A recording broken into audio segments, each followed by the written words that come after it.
is a Bramble Jam podcast.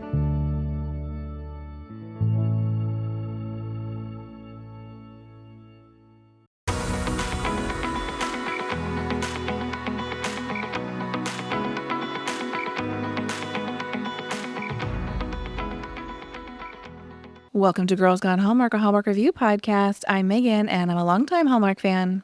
I'm Wendy. I'm a former Hallmark hater. Today, we're discussing The Groomsmen, first look, exclusively streaming on the Hallmark Plus platform. Hey, we'd love for you to hang out with us when the podcast is over. Follow us on Instagram. We have not one, but two accounts. They are Girls Gone Hallmark, which of course is all things Hallmark, as well as Megan and Wendy. Come jump into our Girls Gone Hallmark Facebook group.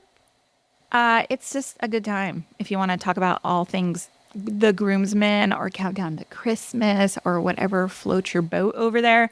I'll leave a link in our show notes. We love receiving emails from you, feedback on these movies, feedback on their episodes.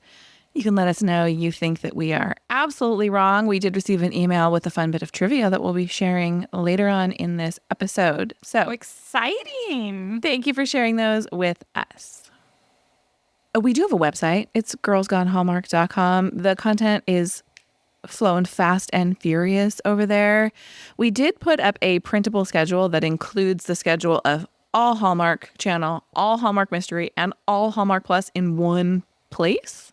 Yeah, So shout out Megan for making that. It was a beast, right? Was it a beast? There's a lot of content. There's a lot of movies. So all of the movies and series with their air dates are on that printable. If you want to pull that up, that is at girlsgonehallmark.com. That is the best place to find detailed show notes for each of these episodes, but it's so much more than that. It's Hallmark news. It's fun, Hallmark adjacent content. Check it out. I do feel a little bit weird kicking off this week and not having it be a Christmas movie episode, but Hallmark threw us a curveball and launched The Groomsmen the night before Countdown to Christmas started, and there was no way we were not going to be reviewing that series.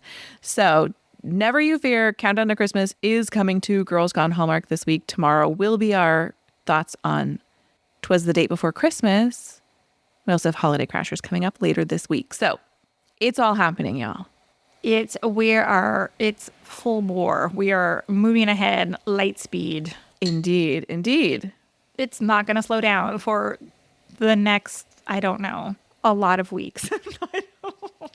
And I was like, bye to my family. See y'all later. Yeah, I know. But I'm excited about it, though. Like this weekend, while watching Countdown to Christmas, I was like, I'm kind of into it. Like, I was like, I need to be burning a Christmas scented candle right now. Where are my fuzzy socks? So funny that you say that, because we watched 'Twas the Date Before Christmas last night in my house, and I was sitting at my kitchen counter island, like writing notes. And my husband's like, what are you doing? He's like, you need to come sit on the couch, like get cozy, like make it a moment. This isn't just like throwing on a TV show. Yeah, but then of course he doesn't like know the flip side of that. Like if you don't take notes during the movie and then all the movies start to blend together. Oh, I absolutely have to take notes during the movie. I have the memory of a goldfish. Totally. All right. Are you ready for a synopsis for The Groomsmen? I so am.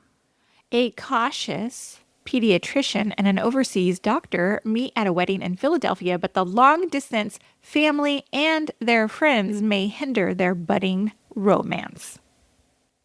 The Groomsmen First Look was directed by Ron Oliver. Ron has 89 directing credits, including Hallmark favorites like The Wedding Veil Journey, Love at the Thanksgiving Day Parade, A Timeless Christmas, and Christmas at the Plaza. He will direct all 3 of the Groomsmen movies. The story for The Groomsmen is from Greg Baldwin and Jonathan Bennett. Hey. Yeah, I know. And I didn't realize that until the opening credits of this movie. Mm-hmm. Greg Baldwin has 3 previous writing credits, including The Holiday Sitter and Wedding of a Lifetime, which are Jonathan Bennett joints. Jonathan Bennett was previously credited for the story idea of The Holiday Sitter. The teleplay is by Rick Garman and Ron Oliver. Rick Garman has 31 writing credits, including the recent Falling Together. Other Hallmark projects include Christmas on Cherry Lane, Notes of Autumn, A Shoe Addict's Christmas, and Valentine in the Vineyard. Ron Oliver is not only a director, but also a prolific writer. He's penned scripts for Falling for Christmas on Netflix, Jolly Good Christmas, Taking the Reins, and Christmas at the Plaza. BJ Britt stars as pediatrician Pete. BJ has 51 acting credits, and we last saw him on Hallmark in 2022 in The Holiday Stocking. Outside of Hallmark, BJ has appeared in One Tree Hill, Bones, Son of Anarchy, Agents of S.H.I.E.L.D., and 10 episodes of Unreal. BJ will return for the next 2 Groomsmen movies. Heather Hemmons plays Chelsea. According to IMDb, Heather is best known for her role on the CW series Hellcat, but for Hallmark, we've seen her in Come Fly With Me, A Pinch of Portugal, and Caribbean Summer. She'll star opposite Marco Grazzini in the upcoming Christmas Under the Lights. Jonathan Bennett plays Danny. He has 79 acting credits with 6 upcoming projects, according to IMDb, including the Cherry Lane movies, which will premiere only on Hallmark Plus this holiday season. Let's not forget he will also host and judge Finding Mr. Christmas, which is a Hallmark Plus reality competition show. Jonathan will be the featured lead in The Groomsmen Second Chances. Tyler Hines plays Jackson. Tyler's real busy this holiday season with 4 upcoming projects, including the next 2 Groomsmen movie, some football movie, and a sequel about some wise men. I mean, do we even need to say those names? I know everybody knows what Tyler is up to. Elizabeth Watlett plays Hannah. She has just 9 acting credits, and most are voice work and a couple of short films. This is her first appearance for Hallmark. Alexander Lincoln plays Danny's friend and manager, Zach. Alexander is an English actor and has 30 previous acting credits, including Geek Girl on Netflix and a BBC series called Doctors. He will return for the next The Groomsmen Second Chances. Wendy Mae Brown plays Pete's mom. She is both a stage and movie actress. She has also appeared in the BBC series Doctors. Chloe Raphael plays Betty, Jackson's daughter. She's appeared in the Netflix series called Bodies and voiced the character Kana in the cartoon Thomas and Friends. Lily Dodsworth Evans is the unnamed girl at the beginning of this movie, the one who's telling the story throughout. She has 15 acting credits, including the miniseries Dracula, a movie called The Good Liar, and also the movie The Art of Racing in the Rain. Have you seen that movie? I have not. Does the dog die? You know, that's a good question. I can't remember, but it is told from the perspective of the dog. Yeah, I can't do it. I'm sorry. I can't do it. The book was great. Any stories about dogs just really hit me in a different way. I hear you. Let's take a quick break for some ads and we'll come right back with First Impressions.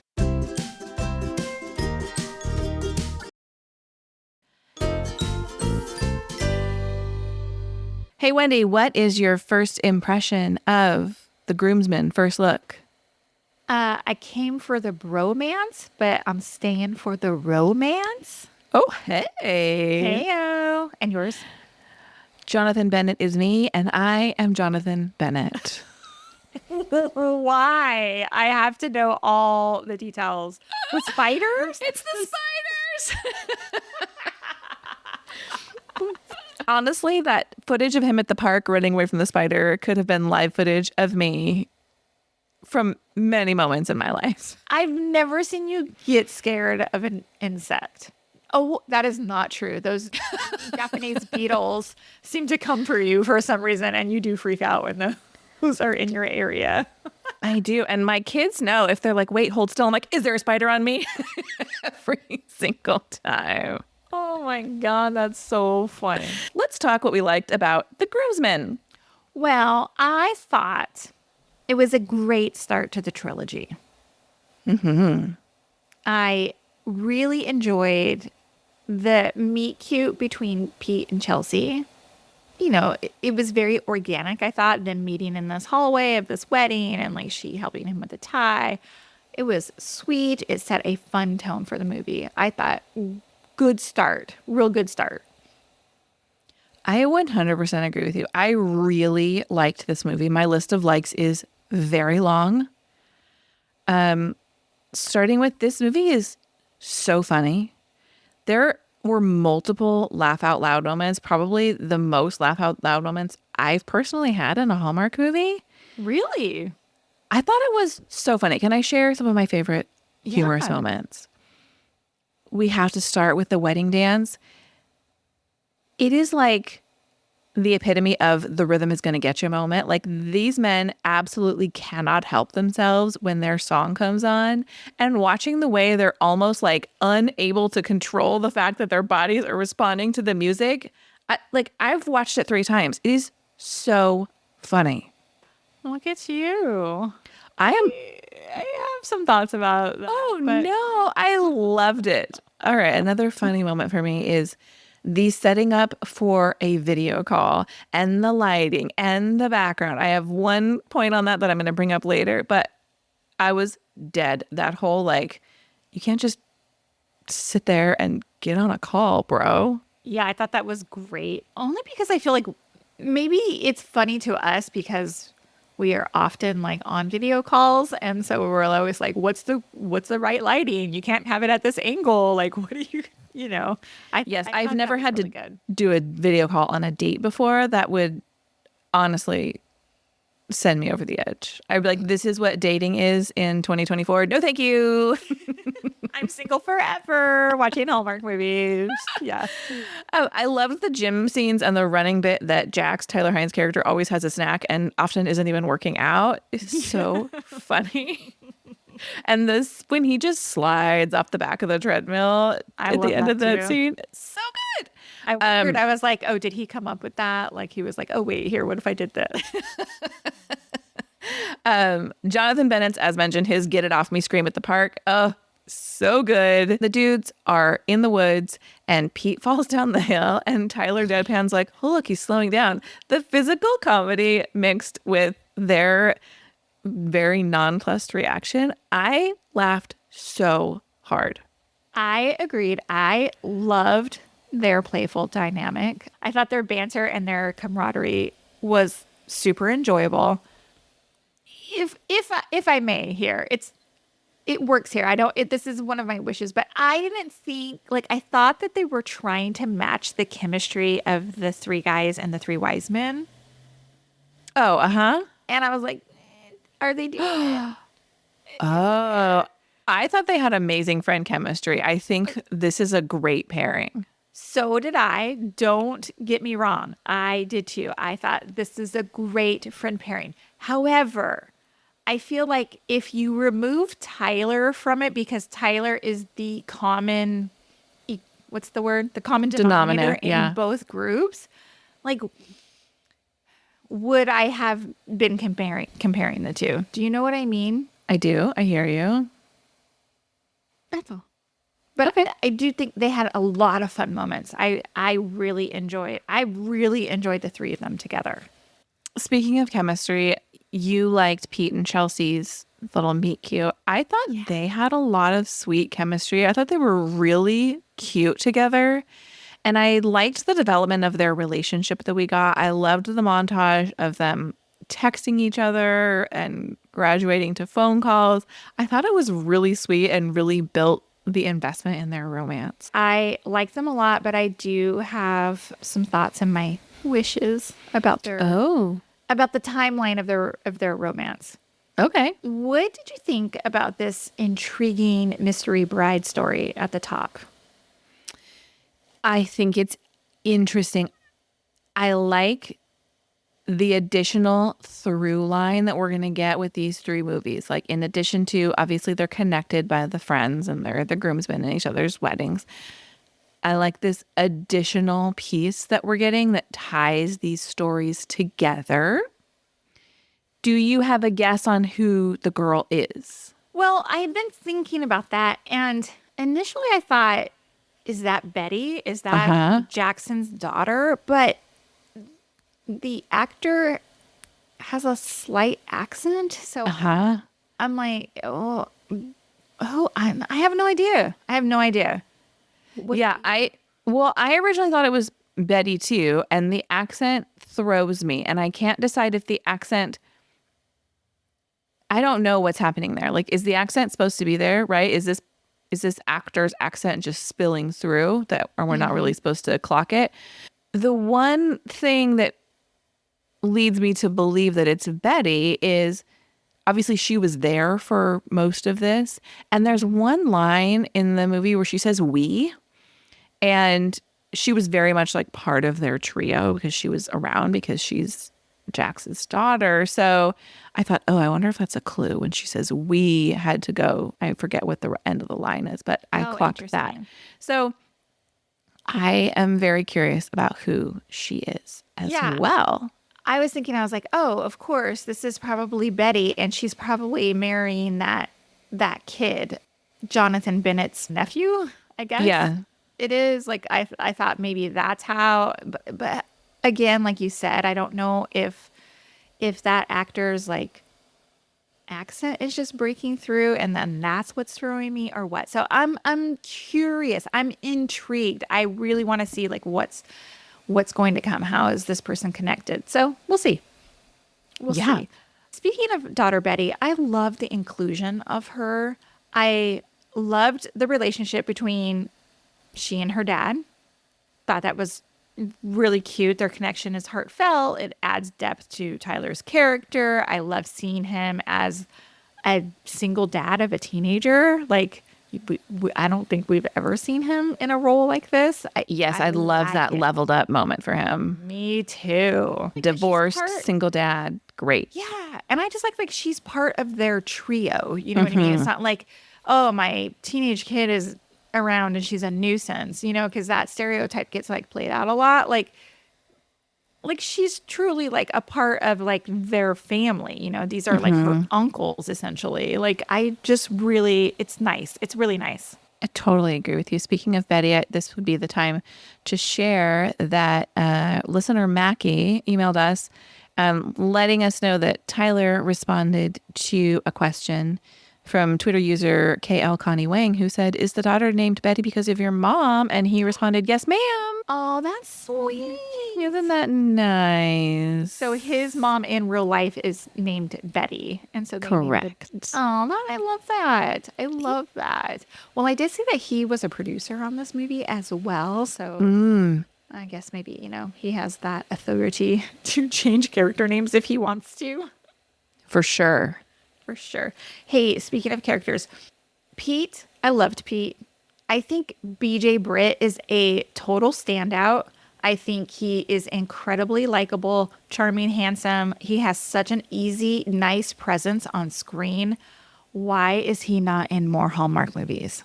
Indeed. Co-sign all of that. I'm like, holy hell. Like, he's great. No comment. No, I agree with you. Okay. I have two more things. Mm-hmm. We talked a little bit about it, the camping scene and how it was really funny. But on the flip side of that, I thought there was some really nice heartfelt conversations amongst the guys that I think we don't typically see in Hallmark movies. Like guys, like truly, they're not like broing out in the growing out way, but they're having like heart to heart. And like when Danny says like, he gives Pete like this touching thank you and says like, thank you for helping me when I was a college kid in the closet. I was like, whoa. This is a Hallmark first. This is a Hallmark first. Yeah, for sure. It was great. I thought it was just great. I thought it was really, really, really sweet. I liked these guys a lot. This movie had me like I was like so happy while watching it. It made me so excited for the next two. I'm a fan. I am too. Okay, I have one more like, and I don't know what it was on Thursday, and I think Hallmark Channel on Instagram was promoting this, and I had written a comment from our Girls Gone Hallmark Instagram account about how I appreciated the representation in this movie. And Mr. Jonathan Bennett replied to it and said me too. And so I wanted to say, like, I was really thrilled to see a blended family, a biracial family, a divorced dad, a same-sex couple. I I was like, okay, hey, yo, this is our world. Like, I really love seeing this authenticity to the story. Like, I thought it was super beautiful and really great. Can I use that as the lead into my wishes? Yeah. So I want to throw it back a little bit. When we started discussing Countdown to Christmas, we expressed a little bit of disappointment that at first blush, we're a little bit disappointed in the diversity in the lead casting. We're a little bit disappointed that we don't get an LGBTQ storyline on the main Hallmark programming, only again on Cherry Tree Lane with Jonathan Bennett. Having seen the first two movies as of the recording of this episode, I will say that I think there's something to be said about the way that the diversity is presenting itself. I still have issues with like some of the lead casting, but please know that I am aware of what's come out and I'm, acknowledging what Hallmark's doing.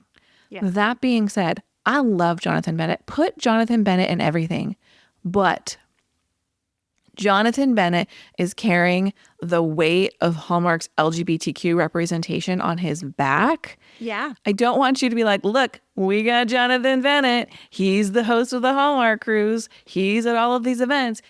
Give me more. Yeah, I hear you. I totally hear you. We just talked recently about Janelle Parrish and Linda Coe being the only Asian American actors like recurring in other movies. Like, it's like, what is happening?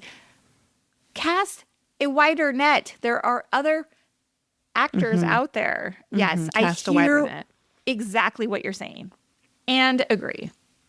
Cool. That's honestly my only wish. So tell me what you wished for. Ooh. Okay, so back to Pete and Chelsea's timeline romance. Initially, I thought their chemistry was great, but I do feel like they hardly knew each other, but they were like kind of rushing into this like marriage. It just was slightly forced to me. Yeah. What's funny is they didn't have to do that, right? Because they show the progression of time. Like they could have fast forwarded through like a quick montage of them continuing to date long distance. It didn't need to be, oh, it's only been 4 months and I'm proposing. Yeah, and I wasn't taken aback at the 4 months. I mean, I watched Love is Blind, and these people get engaged in a matter of days, and some are still married. So, like, when it's right, when it's right. But I felt like I didn't necessarily hear, like, I didn't think like the marriage was forced to me. It was just so fast. I also thought like their in-person dates were a little bit awkward, and considering like the connection they had built through like texting and phone calls and video dates and whatever, but when they were like together in the same room, it just like they were uncomfortably awkward. And I was like, is that true? Don't you think you would feel more comfortable with someone? Well, I think it's a different dynamic. You've built this like, I think the phone relationship and the in-person relationship can very easily be a different dynamic. And Pete established himself as someone who was a little bit awkward and who would get tongue-tied and would stumble all over himself in her presence. And so I read it that way. Got it. Here's my other wish. Why is Chelsea in Bulgaria? Like, I know she works for this clinic and her family lives in Bulgaria too. Like, did we ever establish like why they are there? Beyond that, I don't think so. I don't know. I just feel like it was a kind of a major plot hole. I needed like some explanation of like why. Yeah, I hear you. Okay. Now this is where you might get mad. Uh-oh. I'm not gonna get mad. Some over the top hijinks. Oh, the ring. No. Well, yes, that scene, which I was like literally screaming at the TV. I was like, you can't do that. You're going to get arrested. You cannot get on the belt. Oh my gosh. Like, oh my gosh, I will land you in jail. But it was mostly like the slapsticks scenes with Jonathan about the spider. Oh, Jonathan. I mean, it was funny, but like one time too funny. One time, what am I saying? One time too One many. time too many. Yeah. Well, agree to disagree on that one. Okay. And that's all I have. Cool. Let's talk. Did you see that? Yeah. Do you have any I have one. So many. Do you really? Yeah, go ahead. Okay, then I'll do mine first. Pete and Chelsea, I think, are supposed to be eating a Philly cheesesteak when they go to that pub. They're talking about Philly cheesesteaks.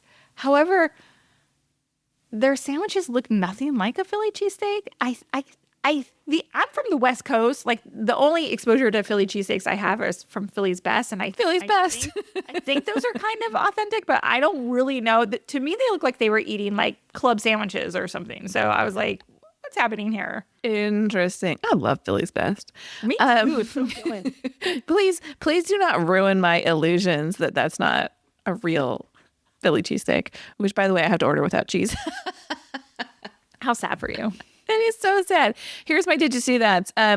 In one of Chelsea and Pete's phone conversations, he's talking about work and he's like, I don't like performing lap choles on teenagers. And I was like, hold up.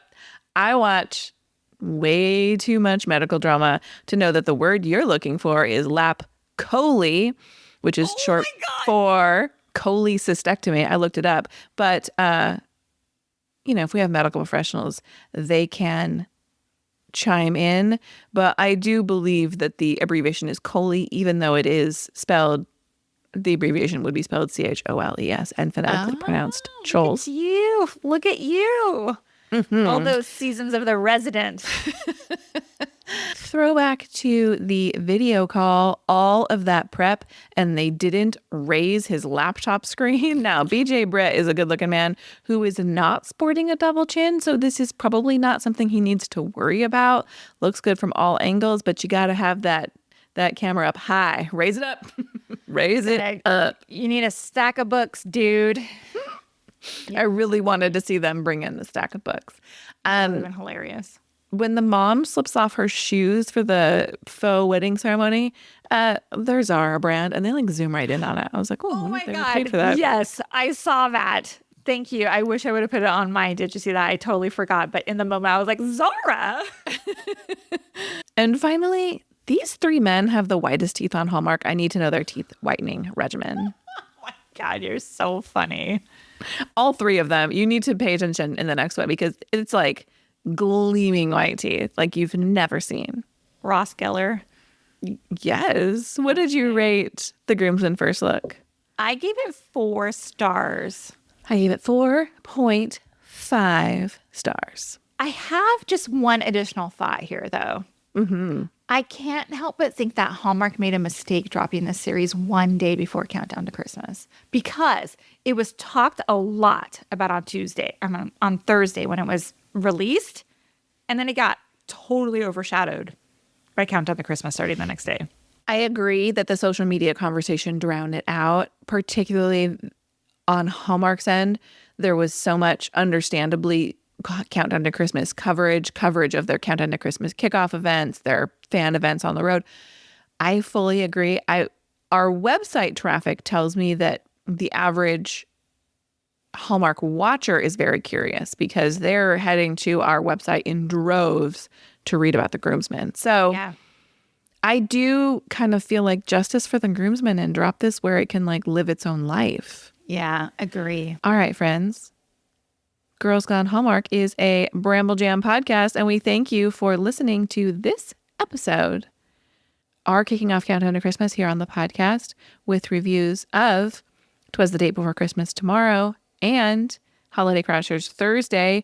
Wednesday, we will be back with our review of the 7th episode of The Chicken Sisters. And y'all, Wendy is so happy. We are counting down to the end on that one. Come back for that. Let's see you next time. Goodbye. Bye.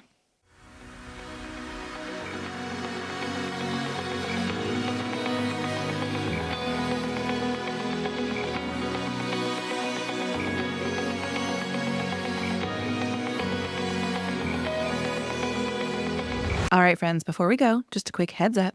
You're about to hear some ads. These little gems help us keep the show running and the Hallmark love flowing.